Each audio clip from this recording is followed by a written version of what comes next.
Hello students, कैसे हैं आप सभी लोग। होप सो आप लोग बहुत बढ़िया होंगे। स्वागत है आप सभी स्टूडेंट का ज्ञान सागर क्लासेस में। ज्ञान सागर क्लासेस एक एक्सक्लूसिव प्लेटफॉर्म है जहां पर आपको फाउंडेशन से लेकर के प्लेसमेंट तक की तैयारी देखने को मिलती है। यहां पर स्टूडेंट हम लोग आपके लिए फाउंडेशन, इंटर, फाइनल के साथ साथ कैंपस प्लेसमेंट की तैयारी भी करवाते हैं।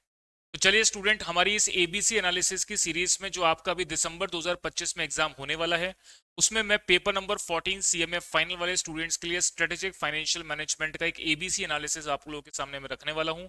और जो हमारा इंस्टीट्यूट का अभी पैटर्न है एग्जाम का, जो पेपर जिस तरीके का आता है, जो सीक्वेंस है, और इसके साथ साथ अगर मैं बात करूं तो अभी जो latest MCQ MTP sorry institute ने अपनी लॉन्च करी है, उन सबको कवर करते हुए मैंने एक प्रिडिक्शन पेपर बनाया है कि किस तरीके से आपका पेपर ये रहेगा दिसंबर 2025 का, और क्या एक्सपेक्टेड है इस बार आने के चांसेस हैं। वो सारी बातें मैं आपको इस वीडियो में डिस्कस करूंगा। तो अभी जो दिसंबर का 25 आपका एग्जाम होने वाला है, ऑलमोस्ट लगभग सभी स्टूडेंट्स की तैयारी हो चुकी होगी। रिवीजन चल रहा है स्टूडेंट्स, आपके पास बहुत लिमिटेड टाइम बचा हुआ है। तो इसमें क्या कुछ बातें आपको ध्यान रखनी पड़ सकती हैं, सारी बातों का भी मैं यहाँ पर एक्सप्लेनेशन आपको दूंगा। तो चलिए स्टूडेंट, स्टार्ट करते हैं हमारे एसएफएम स्ट्रेटेजिक फाइनेंशियल मैनेजमेंट का एबीसी एनालिसिस, और कैसे आपको प्रिपरेशन अपना पेपर अटेम्प्ट करना है उसको लेकर के मैं बात करूंगा। देखिए स्टूडेंट, आपको सारा पेपर पैटर्न तो मालूम ही है, जिसमें आपका पहला क्वेश्चन जो है वो कंपलसरी पार्ट का एमसीक्यू बेस रहता है, और उसमें 15 क्वेश्चन, हर एक क्वेश्चन 2 मार्क्स का, तो कुल मिला के 30 मार्क्स की कवरेज आपके पहले सेक्शन में से होती है, जो कि पूरा कंपलसरी पार्ट है। इसके बाद मैं बात करता हूं तो आपके सामने ये जो हमारे पास बाकी सेक्शन है, 2 से लेकर के 8 तक के सवाल, टोटल 7 क्वेश्चन में से कोई 5 आपको अटेम्प्ट करने होते हैं, 2 आपको छोड़ने होते हैं। तो यहाँ पर सबसे पहला जो सेक्शन अपना क्वेश्चन नंबर 2 है, वो आता है हमारा कैपिटल बजटिंग का क्वेश्चन। मैं बता दूं इसमें जो सवाल बनता है वो आपका एक तो बनता है पहली प्रायोरिटी पर रिप्लेसमेंट से रिलेटेड, और दूसरा नॉर्मल एनपीवी की कैलकुलेशन से रिलेटेड क्वेश्चंस भी बनते हैं। तो स्टूडेंट यहाँ पर कैपिटल बजटिंग का ऐसा क्वेश्चन जो आपने सीएमए इंटर में भी पढ़ रखा है, बिल्कुल वैसे ही, या थोड़ा सा कॉम्प्लेक्स प्रोसेस में रिप्लेसमेंट का सवाल पूछता है, और एनपीवी या पीआई का सवाल नॉर्मली अगर पूछेगा तो बहुत सिंपल क्वेश्चन पूछता है। इसके बाद स्टूडेंट्स अगर हम बात करें तो अपना लीजिंग का सेक्शन है, सेक्ट 2 का बी पार्ट, ये लीजिंग से अपना पूछा जाता है। लीजिंग के पॉइंट ऑफ व्यू से अगर हम बात करें तो जो बाय और हम एसेट को खरीदें या लीज पर लें, इसको लेकर के लेसी का पॉइंट ऑफ व्यू, लेसर का पॉइंट ऑफ व्यू, किसी भी तरीके का सवाल वो एग्जाम में बना सकता है।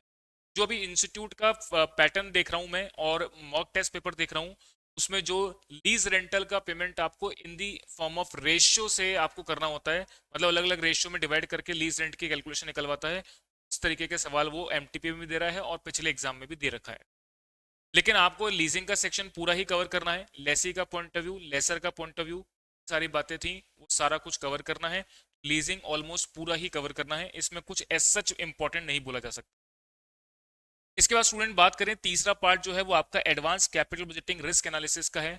ये आपका एडवांस कैपिटल बजटिंग के पार्ट में आपका sensitivity analysis, scenario analysis, Monte Carlo simulation, और भी बहुत सारे सर्टिनिटी इक्विवेलेंट अप्रोच और एक्सपेक्टेड एनपीवी, इससे रिलेटेड आपके कुछ सवाल हैं। मेरी नज़र में ये चैप्टर आपका बहुत इजी है। इस बार के पॉइंट ऑफ व्यू से जो इंपॉर्टेंट है वो आपका सिनेरियो एनालिसिस है, तो सिनेरियो एनालिसिस को आप जरूर से देख लेना। इसके बाद हम बात करते हैं आपका इक्विटी वैल्यूएशन, जिसमें 2 फेस मॉडल, 3 फेस मॉडल का सवाल बनता है, हर बार वैसा ही बनता है, और कभी कभार कुछ कॉम्प्लेक्स पूछ लेता है, अदरवाइज बिल्कुल सिंपल क्वेश्चन इक्विटी वैल्यूएशन का बनता है, जो हर बार अटेम्प्ट में पूछ रहा है, तो ये आपको अच्छे से पढ़ लेना है। इसके बाद स्टूडेंट में बात करता हूँ फोर्थ के ए पार्ट में, जो कि आपका बॉन्ड वैल्यूएशन का है। बॉन्ड वैल्यूएशन का क्वेश्चन हर बार एग्जाम में आता है, ये भी आपका आसान सा है, इसको आपको देख लेना है। फोर्थ का B part student mutual funds का सवाल है। म्यूचुअल फंड जनरली आपका जो है एनएवी की कैलकुलेशन और रेशियो से रिलेटेड पूछता है। इस बार चांसेस आपके रेशियो से रिलेटेड हैं, शार्प रेशियो, टेन्योर रेशियो, ये सारे रेशियो से रिलेटेड क्वेश्चन वो जो पूछता है वो आपको देख लेना है। इसके बाद हम बात करते हैं फिफ्थ के ए और बी पार्ट में। ये टोटल फिफ्थ जो सेक्शन है आपका पोर्टफोलियो को कवर करेगा, जिसमें आपका पोर्टफोलियो में एक कैपिटल मार्केट थ्योरी से क्वेश्चन पूछता है, एक मॉडर्न पोर्टफोलियो थ्योरी से सवाल पूछता है। तो पूरा पोर्टफोलियो का चैप्टर जो स्टूडेंट्स वो है फॉर्मूला बेस्ड चैप्टर है, और ये आपके फॉर्मूला सारे आपको समझ में आने चाहिए, सारे आपको याद होने चाहिए। अकॉर्डिंगली ये क्वेश्चन की प्रैक्टिस आपने बढ़िया बना रखी है, पोर्टफोलियो आसान क्वेश्चन आपको देखने को मिले। कई क्वेश्चन तो पोर्टफोलियो के ऐसे होते हैं, देखने मात्र से आपको मालूम पड़ जाता है इसमें आप क्या क्या क्या कैसे कैसे करना है। ये बिल्कुल आसान टॉपिक। सिक्स्थ का जो एक पार्ट, सिक्स्थ ए और बी है, जो सिक्स्थ वाला सेक्शन है स्टूडेंट्स, वो आपका डेरिवेटिव्स को कवर करता है। डेरिवेटिव्स में हम चार टॉपिक पढ़ते हैं, FRA, swap and swaption, options, futures and forward.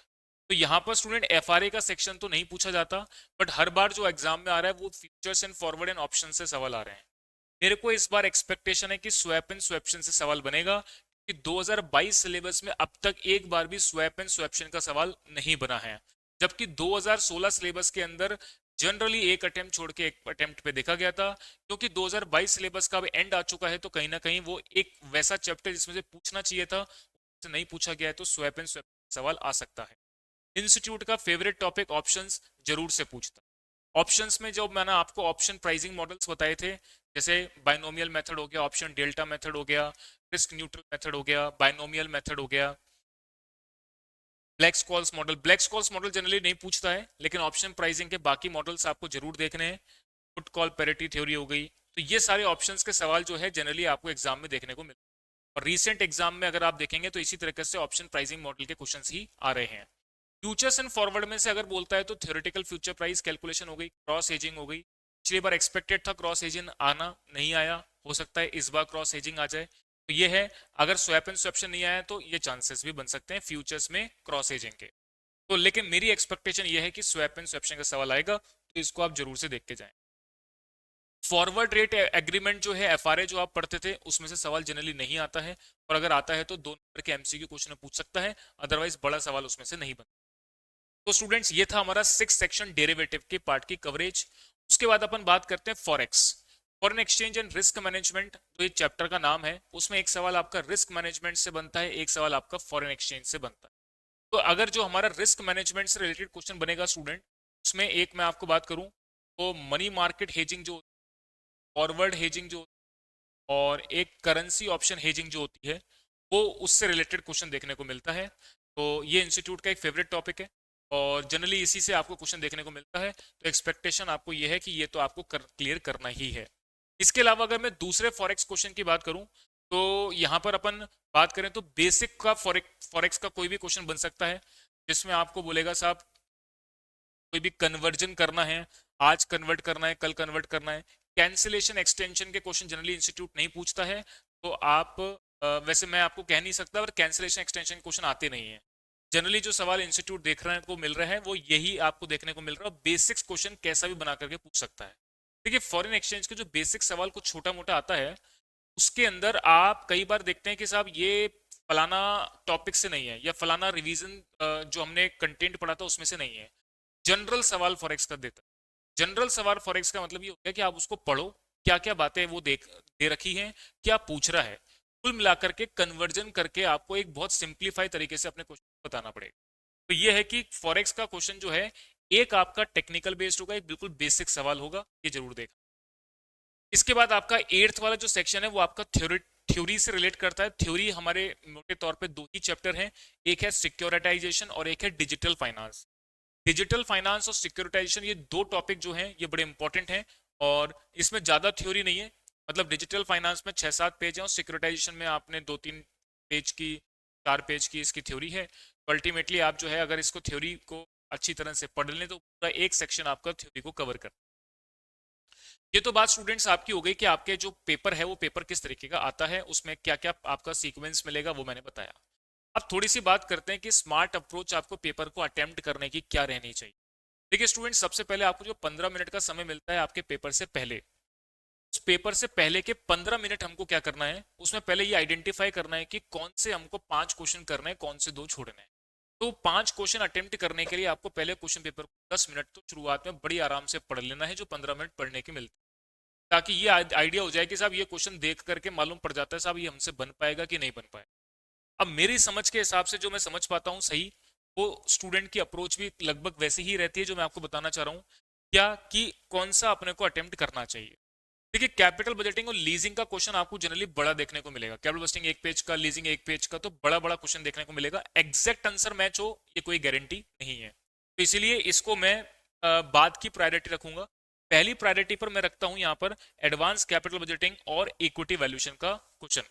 देखिए एडवांस कैपिटल बजटिंग के अंदर जो आपके पास क्वेश्चन मिलेगा वो बहुत आसान, 5 मिनट में क्वेश्चन है, 6 मिनट में कम टाइम में सॉल्व हो जाता है। इक्विटी वैल्यूएशन में थोड़ा पढ़ना पड़ता है, फिर अकॉर्डिंगली मॉडल लगाना पड़ता है। सॉल्यूशन पार्ट ज़्यादा लेंदी नहीं होता, बट क्वेश्चन अंडरस्टैंडिंग इंपॉर्टेंट होती है, इसीलिए इक्विटी वैल्यूएशन के लिए आप सबसे पहले इस सेक्शन पे जाएंगे, बिल्कुल आसान है। इसके बाद बॉन्ड वैल्यूएशन और म्यूचुअल फंड का सवाल भी बहुत ज़्यादा डिफिकल्ट नहीं है, तो सेकंड प्रायोरिटी आपको ये रखनी है। फर्स्ट प्रायोरिटी तो कंफर्म, सेकंड प्रायोरिटी कंफर्म। इसके बाद थर्ड प्रायोरिटी आपको रखनी है पोर्टफोलियो मैनेजमेंट। देखिए पोर्टफोलियो का चैप्टर मैंने आपको बताया, पूरा आपका जो है फॉर्मूला बेस्ड चैप्टर है। क्वेश्चन को देखते ही आपको मालूम पड़ जाएगा कि कर पाएंगे कि नहीं। 3 सवाल तो ये हो गए। चौथी प्रायोरिटी आपको रखनी है फॉरेक्स को लेकर के। फॉरेक्स का क्वेश्चन भी बहुत ज्यादा डिफिकल्ट नहीं आता, ये मैं वो सेक्शन बता रहा हूँ जहां से आप जल्दी क्वेश्चन को पेपर कर सकते हैं और जहां पे डिफिकल्टी देखने को नहीं मिले। तो फॉरेक्स आपको मेरे हिसाब से अटेम्प्ट करना चाहिए फोर्थ। ये 4 तो कंफर्म है। अब एक सवाल आपको और करना है। एक सवाल के लिए ऑप्शन ये वाला भी है अपने पास, कैपिटल बस्टिंग लीजिंग का, अपने पास डेरिवेटिव का भी है और थ्योरी का भी है। देखिए अपने पास टाइम अगर बहुत सफिशिएंट बचा हुआ है तो हम डेरिवेटिव या कैपिटल बस्टिंग लीजिंग में भी अगर आपको कॉन्फिडेंस आ रहा है तो कर लो। बहुत लिमिटेड टाइम बचा है तो आप यहाँ पर थ्योरी को अटेम्प्ट कर सकते हैं। थ्योरी में स्टूडेंट्स यहाँ पर अगर मैं बात करूँ 3 थ्योरी 3 पेज भी अगर आप लिखते हैं तो इनफ है। और ये जो है आप 20 मिनट में या 15 मिनट में भी आप पूरा सेक्शन अटेम्प्ट कर सकते हैं। ये आपके लिए एक इंपॉर्टेंट हो सकता है, फिफ्थ प्रायोरिटी पर आप इसको रख सकते हैं।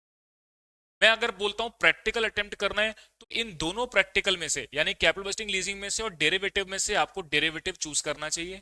अगर स्वैप का सवाल आता है, स्वैप्शन का सवाल आता है तो बहुत आसान है। ऑप्शंस के सवाल में भी बहुत ज्यादा कैलकुलेशन या बहुत लेंदीनेस नहीं होती है, यानी आप जल्दी उसको सॉल्व कर सकते हैं। जबकि कैपिटल बजटिंग और लीजिंग वाले सेक्शन में जाओगे तो बहुत लेंदी कैलकुलेशन बनती है, लॉन्ग कैलकुलेशन बनती है। इसीलिए ये जो पर्सपेक्टिव है वो बिल्कुल अलग है, ये पर्सपेक्टिव बिल्कुल अलग। तो इसमें कम टाइम लगेगा बट दिमाग लगता है, इसलिए थोड़ा सा देख करके। तो पॉइंट मेरा बताने का ये, फिफ्थ प्रायोरिटी पर अगर आप थ्योरी अटेम्प्ट करते हैं तो सबसे पहले तो ये बेस्ट है। प्रैक्टिकल अटेम्प्ट करते हैं तो स्वैप एंड ऑप्शंस बेटर है। ये मैंने आपको कुछ बातें यहाँ पर ये बताई हैं कि किस तरीके का पेपर अपना रहता है और किस तरीके से आपको पेपर को सोचना है अटेम्प्ट करने की बात कर। अब देखिए स्टूडेंट बात कर लेते हैं, थोड़ा सा मैं और बात कर लूँ इसके अंदर कि जो अपना एसएफएम का अभी रिवीजन है आप जो कर रहे हैं और एग्जाम टाइम की प्रिपरेशन है वो कैसे रखनी है। देखिए स्टूडेंट आपका जो पेपर है फाइनल का वो सुबह मॉर्निंग में 10 से 1 बजे तक का रहता है। फिर आप अपना जो है आते हैं और 2 या 3 बजे अगर आप पढ़ने बैठते हैं तो रात तक आपको कोर्स कंप्लीट करना है, क्योंकि अगले दिन सुबह तो आप छोटा मोटा कुछ देख लें तो देख लें, अदरवाइज फिर 10 बजे आपको पेपर देने। तो अगर मैं बात करूं, अगर आप 3 बजे भी पढ़ने बैठते हैं और रात को 12 या 1 बजे तक पढ़ के सोते हैं तो वो आप पूरा, सबसे पहले आपको क्या काम करना है, सबसे पहले आपको ए कैटेगरी बी कैटेगरी के टॉपिक्स देखना है। यानी हालांकि एक एनालिसिस एबीसी एनालिसिस में ए और बी कैटेगरी में क्या है कि कौन से ऐसे टॉपिक हैं जो कंफर्म है और जो इसका मतलब आपको करना ही करना है। जैसे अगर मैं बात करूं तो बहुत कम समय में आप फास्ट रिवीजन जो कर सकते हो वो हो गया हमारा advance capital budgeting, equity, bond, mutual fund, portfolio. मैं समझता हूँ 2 घंटे या 3 घंटे में रिवाइज हो जाएगा। इसके बाद आते हैं कैपिटल बजटिंग लीजिंग। अगर आप इसको सोच करके चल रहे हो कि ऑप्शंस के रूप में रखना है या बाद में अटेम्प्ट करना है तो इसको फिर मैं जो समझता हूँ advance capital budgeting, equity, bond, mutual fund and portfolio maximum 3 घंटे में कवर हो जाएगा। 1 घंटे में आपकी थ्योरी कवर हो जाएगी, 4 घंटे में। और फिर आप फॉरेक्स को देखो, आप कम से कम 2-2.5 घंटे इसको लगेंगे, कम से कम 2-2.5 घंटे इसको लगेंगे। तो ये आपका फिर कवर हो जाएगा 4 घंटे में, ये मान लो, और 4 घंटे में बाकी सेक्शन मान लो। 8 घंटे में आपकी कवरेज होगी। अब बचे आपके पास 1-1.5 घंटा, तो उसके अंदर आपको ये देख लेना। कुल मिलाकर के बात ये है कि आपको अपनी प्रायोरिटी सेट करनी है साहब, ये तो अपने को अटेम्प्ट करना ही है, ये तो करना ही करना है। उसको आप अपनी कैटेगरी को पहले रखो, सबसे पहले रिवाइज करो। रिवीजन के टाइम पर आपकी अप्रोच ये होनी चाहिए कि एटलीस्ट मॉड्यूल के जितने क्वेश्चन और उसके सॉल्यूशन आपने कॉपी में बना रखे हैं उनको सबको एक बार देख लो। देखो क्या होता है एग्जाम में जाने से पहले, क्योंकि 8 पेपर आप लगातार दे रहे हैं तो सारा दिमाग में बातें इकट्ठी हो रखी हैं। तो आपको करना क्या है कि अपने जितने भी क्वेश्चंस और मॉड्यूल के उसके सॉल्यूशन बना रखे हैं उनको फटाफट फटाफट देख लो। क्वेश्चन पढ़ा सॉल्यूशन देखा, क्वेश्चन पढ़ा सॉल्यूशन देखा, तो उससे आपको रिकॉल हो जाएगा। पास्ट एग्जाम के रिसेंट अटेम्प्ट के क्वेश्चन पेपर आपने सॉल्व कर रखे हैं तो उनको भी आप देख लो, ताकि आपके दिमाग में होना चाहिए कि अप्रोच कैसी चल रही है, क्या चल रही है। देखो प्रैक्टिस आपने कर रखी है, सब कुछ आपने पढ़ रखा है, बस एंड टाइम पे हमारा पर्पस ये होता है कि आप पूरे पर देख लें, ताकि एग्जाम में जाके ऐसे स्टक ना हो कि भाई साहब ये क्या है। इसका मतलब आपका अप्रोच ये होनी चाहिए कि आपको सारे क्वेश्चन देखे हुए होने चाहिए, सारी चीजें देखी हुई होनी चाहिए। ऐसा नहीं कि कुछ चीजें बिना देखी आपकी रह गई। ठीक है, चलिए। तो स्टूडेंट सब कुछ देख के जाना है एग्जाम से पहले, इस तरीके से आपको प्लानिंग करनी है 9-10 घंटे जो भी आप पढ़ाई करेंगे उस दिन की। तो ये सारी बातें मैंने आपके साथ करी। अब आपका पेपर अच्छा हो इसके लिए मैं आपको ऑल द बेस्ट बोलता हूँ। बढ़िया तरीके से आप पेपर करें और